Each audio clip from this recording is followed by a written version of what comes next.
మనుషులలో చాలా మంది నిన్ను అదో రకంగా చూసిన సందర్భాలు లేకపోలేదు. నీ ఇంటి వాళ్ళే నిన్ను అదో రకంగా చూసిన సందర్భాలు లేకపోలేదు. నీ ఇన్నర్ ఫీలింగ్, నీ హృదయంలో ఉన్నటువంటిది మనుషులు ఎవరు అర్థం చేసుకోక మదన పడిన సందర్భాలు ఎన్నో లేకపోలేదు.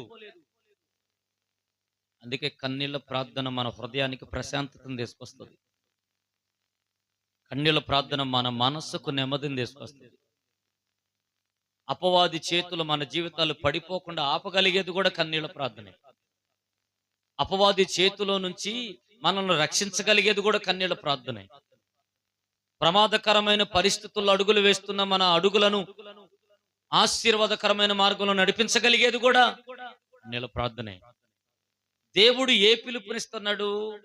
ఏడ్చుటకు, అంగలార్చుటకు, తల బోడి చేసుకోవడానికి, గోనెపట్ట కట్టుకోవడానికి పిలుస్తున్నాడు.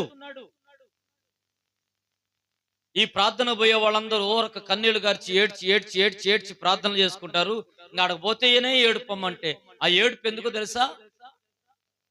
జీవితాంతం ఏడుపుగా నీ జీవితం మారకూడదని, జీవితాంతం ఏడుపే నీ బ్రతుకు కాకూడదని, జీవితాంతం నీ బిడ్డల జీవితాలు కన్నీళ్లమయమైపోకుండా ఉండాలని.